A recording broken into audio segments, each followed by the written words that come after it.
What's up, Smell-O-Vision watchers? Welcome to No Alternative, WTOP's only alternative music review show. I am DJ Dash. And I'm Nate, the Invisible Hand, and tonight we have more awesome programming for you guys. Please send us letters saying how awesome we are, or we swear we will cry ourselves to sleep tonight, which is probably still going to happen anyways. Yeah. Yeah. We'll start off by quickly covering some new albums that have come out recently. And starting this segment off, we have Hail the Sun with their new album, Cut, Turn, Fade, Back. This band continues to utilize their swan chorus sound to create another solid, emotionally charged outing. Fans of indie rock will like Just Mustard's new release, We Were Just Here. The Irish band returns with this fuzzy and melodic offering. A highly anticipated release dropped this Halloween, and that will be Anna von Hazelwolf's Iconoclasts. The art rock singer-songwriter's latest album is a transcendental masterpiece and likely Hazelwolf's best offering yet. A really underrated shoegaze artist called Shed from the Body dropped a new album recently called Everything Out There Has Teeth. The gloomy, heavy shoegaze distortion pairs really well with the wispy vocals. The single Spine is a real highlight on here. The world of metal has also brought us with some new and exciting content. Sludge metal band Conjurer's new album, Unself, is a good standout. If you like crushing riffs and vocals that howl like a banshee, this is absolutely your album. And finally, one of my favorite new releases this past 2 weeks has been Belgian metal band Psychonauts' new album, Worldmaker. The amazing prog metal craftsmanship and spacey vibes on this album have had me absolutely hooked. Some standouts on here you should check out are Endless Currents and Stargazer. That concludes our segment of new albums. Coming up next, we will get into an album by a local band based right here in central New York. Right after the break, of course.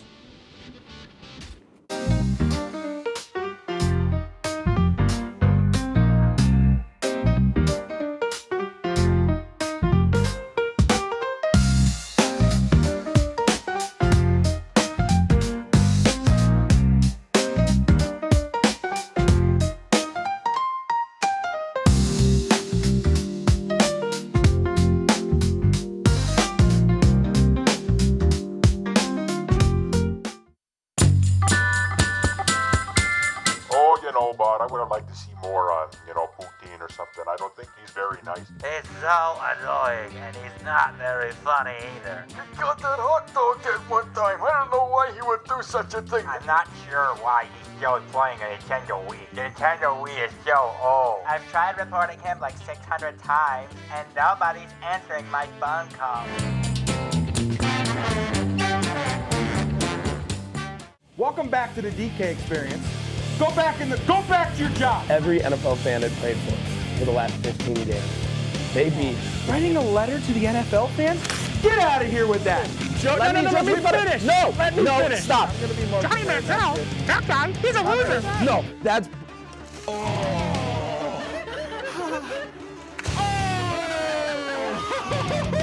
Watch the DK Experience. What we do here is go back. Cut! You know it's cooked when it's not raw anymore? Gordon Ramsay gonna say here. Cat cam. Because Kenny pulled a picture of him. Yeah. Yeah.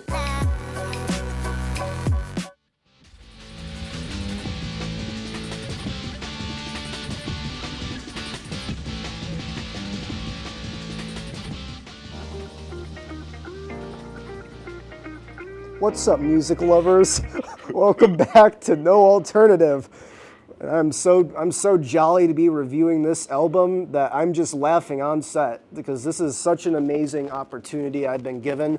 For our first review of the night, we have a special segment, a review of a brand new album by a local artist from the area. And that local artist is Triple Dog Death Barrage with Heart Sinking Feeling.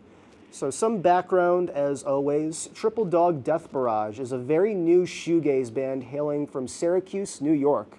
They've only released a handful of tracks off of 2 releases thus far, at least before the new album came out. These include the Demos from Last Night EP, which came out last year, and the Cosmos/Juno single that came out back in April. Despite having very little music released, the stuff they have released showcases incredible promise from the band for their DIY ethos and their creativity in creating ethereal soundscapes. And you know that those 2 things are attributes of artists that I just absolutely love. So, does the band live up to their potential with this new ambient album? Let's find out. So right off the bat, one thing to point out is that it is primarily an ambient album. Like I mentioned, there's not a whole lot of rhythm or lyrics, and the tracks merge together to form a cohesive unit. As someone who's always sort of not really listened to ambient music as a genre that I actively listen to, I found this project to be incredibly intriguing. The use of guitars and synths on here it's used to create both a melodic and dissonant sounds that blend together throughout the album, like a composition. On the first 2 tracks especially, the guitars and synths create a mood that is eerie but also serene, and it takes you to this sort of imagined space. And you'll really see that theme repeat throughout the rest of the tracks. Like some tracks, such as the 4th track, Reef, you can hear these faint voices in the background as if you, the listener, were in this disassociative haze. While it's hard to give meaning to ambient music, the album certainly isn't ambiguous with the sonic display of its themes. The feelings of dissociation and emotional unrest I get from this album seems to be the intent, hence the album's name, Heart-Sinking Feeling. On Drive, for example, the guitars drone on for basically half the song as it sort of passes through this cloud of electronic noise. The single isolated notes near the end convey such unease as it fades into the sound of humming light fixtures. Same goes for track 14, The Rain, where this single guitar just drones on for 5 minutes throughout all this noise, and it really builds up the emotional tension. The track Kitchens in the Shadows takes you straight to this underworld of grimy shoegaze riffs and soaring synths. The acoustic guitar in the background strums chords, which finally brings some familiarity to the harsh soundscape. The instruments sort of blend together here to create this pulsating mass of sound that represents whatever creatures may lurk this sonic realm that the track created.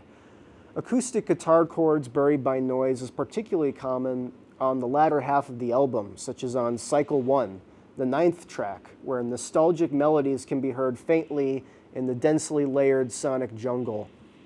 As a whole, I don't really have any complaints about the album. It's definitely different from what I'm used to listening to, but it was an interesting and experimental project that kept me engaged throughout its entire runtime. The imaginative sonic world it creates and the emotions conveyed through that sort of world of sound was really moving.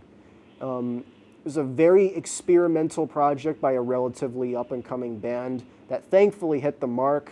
It was a very brave move from them to release an album like this, and I'm glad to say it turned out really well. And I'm really looking forward to seeing what sounds this band will be exploring in the future. So that concludes my local album review of Heart-Sinking Feeling by Triple Dog Death Barrage. But before we move on, I would like to give a quick thanks and shout out to Triple Dog Death Barrage for putting on an awesome performance here in Oswego last month.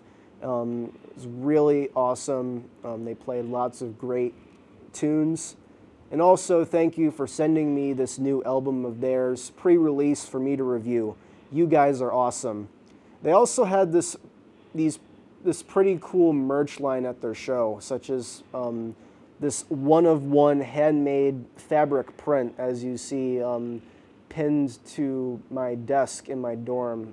I don't see the graphic, but all right, enough of me. Coming up, we'll have Nate, the Invisible Hand, go in depth with Forever by Bass Victim.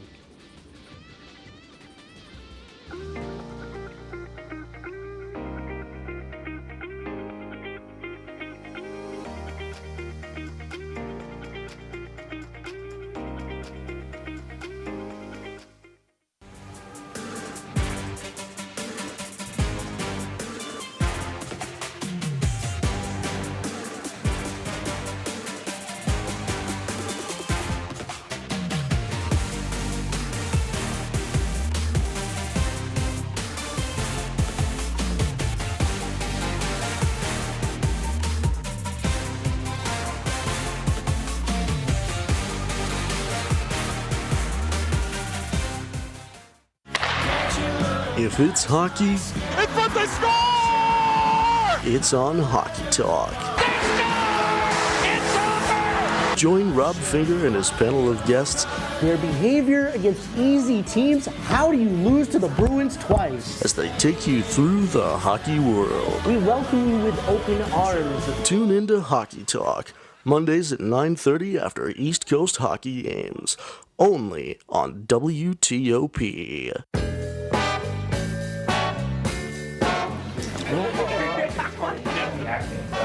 Oh boy!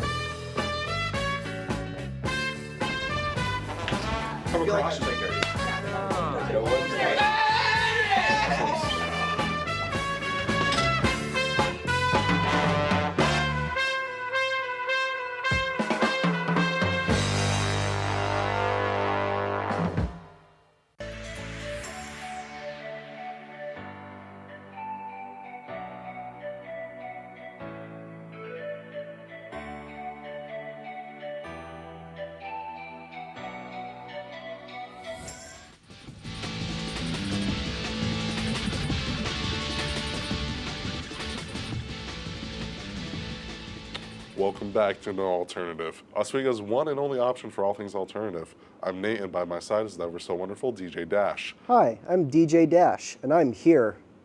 Nice. Anyways, so in a departure from the normal alternative rock discussion, we'll be reviewing the latest album from the United Kingdom electro clash duo Bass Victim.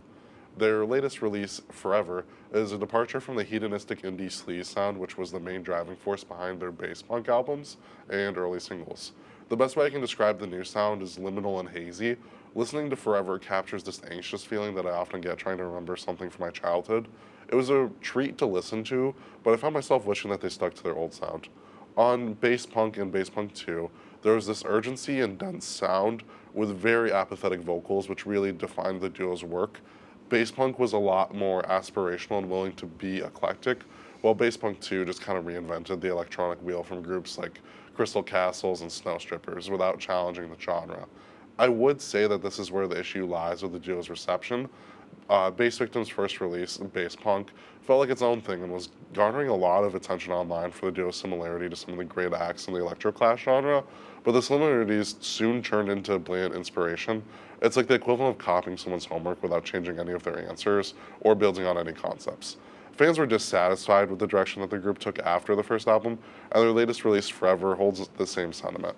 Forever is holding an okay score on Rate Your Music at roughly 3.33 out of 5, but there aren't many reviews which could contribute to the current rating. Forever feels like it could be crucial as a turning point for the duo, whether they decide to refine the newer sound or revisit and try to capitalize on the sound that they're known for. Personally, I was more enthusiastic about their prior sound featured on Bass Punk and Bass Punk 2. Their new sound isn't bad either, but it's so different from what I was expecting. My favorite tracks from Forever are Dog Tag Freestyle, 27A Pitfield Street, and Mr. President. Dog Tag Street Freestyle has been haunting my memory. It has this string section and horn sounds, and it really reminds me of like the slow swelling motif from the horror movie Hereditary. The song feels reserved but resentful.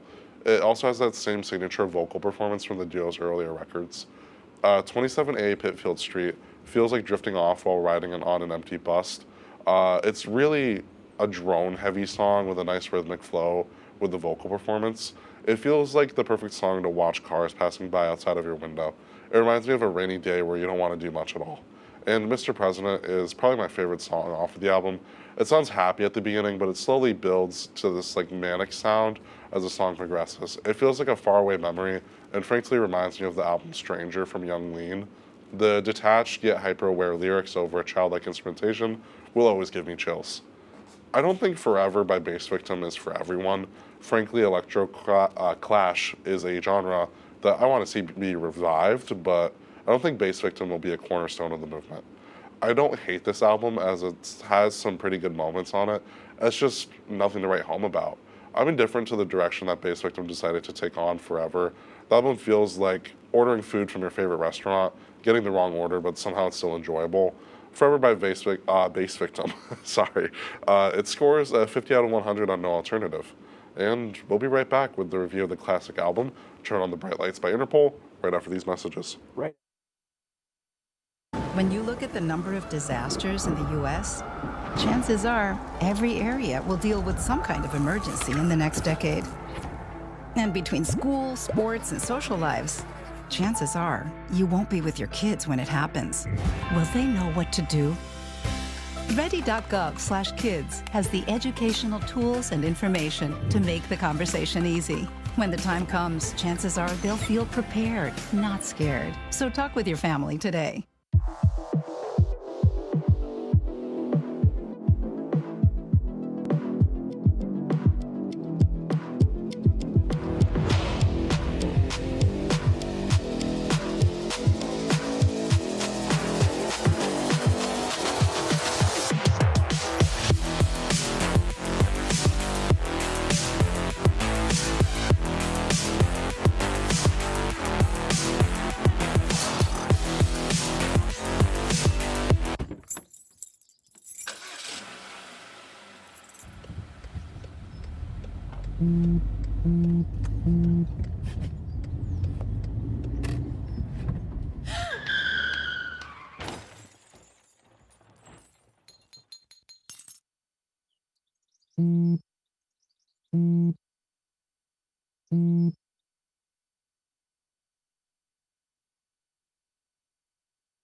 I had to eat a raw egg on Chris's dormitory floor.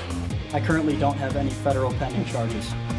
You know what you never did? You never walked to Walmart, Chris. That's my co-host. This is for making me eat roast Pop-Tarts. It's showtime, Chris. Come on. I want to be on the air for that. I got a couple things to say. No. Spin the wheel. But you got censorship. Welcome back. Welcome back. Welcome back to...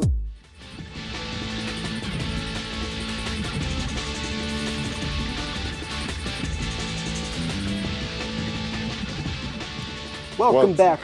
Sorry. Welcome back, music lovers, to No Alternative, Oswego's alternative music show. This segment, we're going to teach you how to microwave quarters. Just kidding. Please don't do that, television watchers. That would be really bad. This segment, we're actually going to be taking an in-depth look at Interpol's incredible 2002 album, Turn on the Bright Lights. So to give you some background on the band Interpol, they are a post-punk band from Manhattan that formed in the late 1990s as part of New York City's post-punk revival movement. While many of the bands in this scene had a more happy-go-lucky sound, Interpol stood out for its incredibly dark lyrics that dealt with complicated themes and utilitarian soundscapes resembling older post-punk bands such as Joy Division. However, one thing they do have in common with their contemporaries is that they sort of fell off after a while, at least in the eyes of some critics. Their recent albums, such as 2022's The Other Side of Make Believe, don't exactly live up to their expectations. However, I think Interpol should have some slack cut for them in this regard. When you drop an album that is as good, especially for a debut outing, as Turn on the Bright Lights, all attempts to top it become incredibly difficult, I would say. And also, the rest of Interpol's work is just really awesome. I mean, I don't know if that's a hot take, but that's just my opinion. So what are you going to do about it? So what makes Turn On the Bright Lights so amazing? Well, let's find out. The album immediately begins with Untitled, a song so emotionally powerful, no title could seemingly fit its unparalleled anguish. The song has very few lyrics, relying mostly on its nerve-tingling chord structure and droning melody to carve into your heart. The song drones on with its suspense before fading out and into Obstacle 1, the most well-known and arguably the most highly regarded song of the album. This song used to be in my heavy rotation during COVID, and for obvious reasons. The lyrics reek of desperation and the sense of loss, especially with the chorus, which I did some research, and it explicitly references a suicide that happened during the album's recording. And the frontman, Paul Banks, uses that as sort of a metaphor for the loss of his love. PDA picks up the pace right back up again with profound urgency. Paul Banks' vocals on this track sound so fragile and vulnerable, while the melody in the song seems to cry out for help that won't come. The instrumental outro also adds to this effect, leaving the listener to drown in the depths of Banks' hopelessness for his failing relationship. What do you think about Say Hello to the Angels, Nate? Say Hello to the Angels was the first song that I ever heard from Interpol. It's got this bright and urgent sound that makes it hard for me to not just bob my head along to the music. The actual lyrical content is just performed with such a sincerity that's hard to find with modern music. It feels like a real gem off of the album. Yeah, it does. I'd like to say that Say Hello to the Angels reminds me a lot of a Smith song.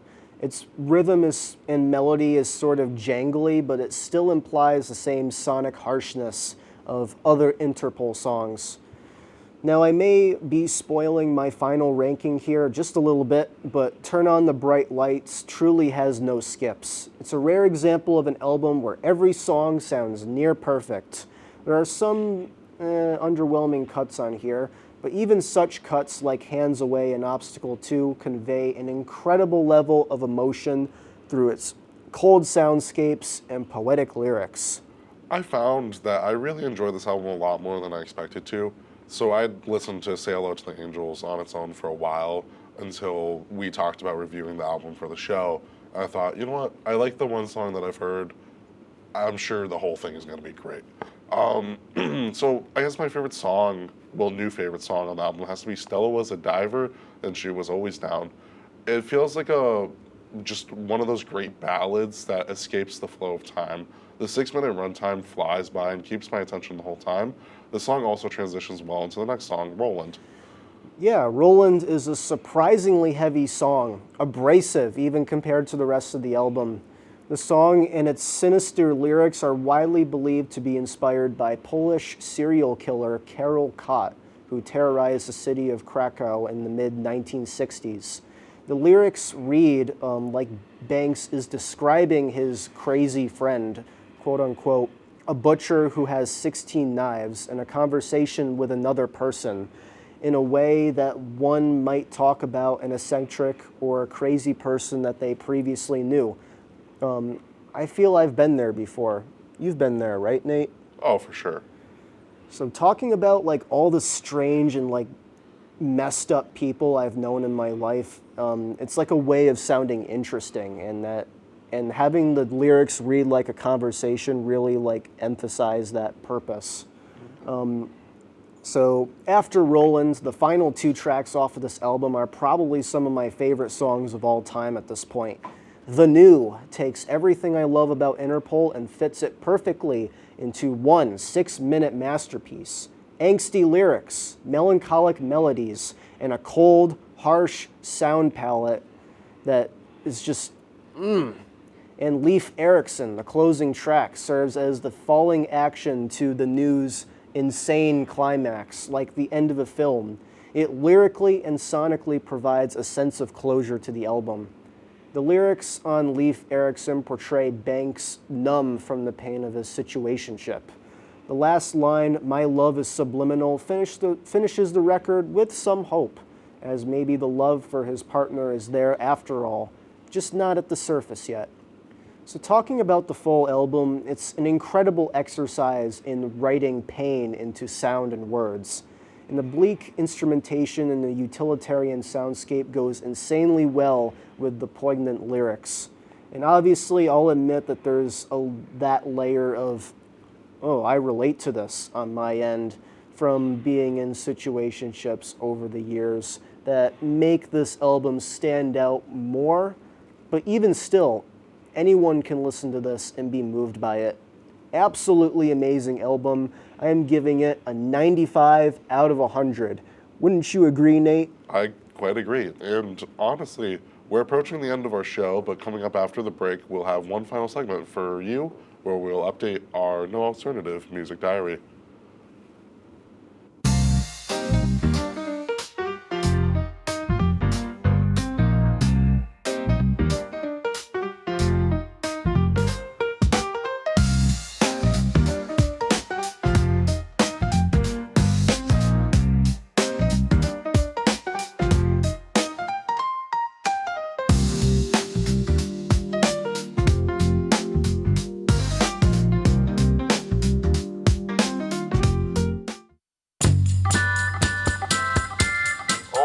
But I would have liked to see more on, Putin or something. I don't think he's very nice. He's so annoying, and he's not very funny either. He got that hot dog at one time. I don't know why he would do such a thing. I'm not sure why he's still playing a Nintendo Wii. The Nintendo Wii is so old. I've tried reporting him like 600 times, and nobody's answering my phone calls.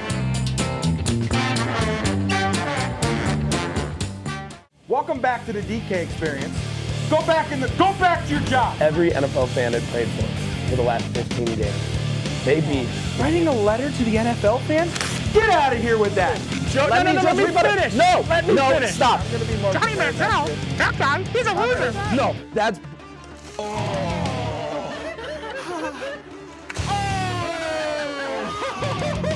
Watch the DK experience. What we do here is go back. Cooked! You know it's cooked when it's not raw anymore? Gordon Ramsay in the sea here. Cat cam.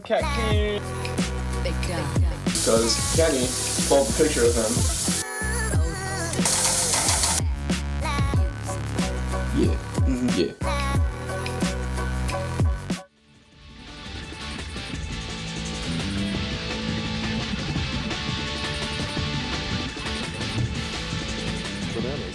Welcome back, music lovers, to No Alternative. For the last segment of the semester, of the night, Nate and I will be updating our music diary. Starting off with my pick of the night, we have The Killing Moon by Echo and the Bunnymen. I went with this one because it's a Halloween classic for me, as well as one of the strongest new wave singles of the 80s. It's ethereal, but also equally suspenseful, and frontman Ian McCulloch delivers such an incredible vocal performance on this track. I remember back when I still could sing well, I would karaoke this song in the living room at night after everyone was asleep. That's some Billy Banana lore for you. Dash lore. Well, my pick for the night will be Plane vs. Tank vs. Submarine by Tiger's Jaw, one of the pioneering bands that popularized Midwest emo in the late 2000s. And helped to really define the movement in later years. The lyrics hit home for me. And this was all a dream, and it's coming back to me. Beautiful. A portrait in grayscale, a perfect betrayal is possibly one of the most iconic lyrics in the genre for me. The building of the song is superb as well. I find it hard not to throw this song on whenever, it's fall weather. It's fall weather right now. Anyways, I think that's it for No Alternative. We hope you went bananas for tonight's show, and we're just gonna talk about bananas. What's your favorite type of banana? Bananas. Okay, that's a good start. Do you like ripe bananas or I don't know the other word for it? That's cool. I hate ripe bananas. Anyways, that's it for me and Nate on No Alternative. Have a nice night, everyone.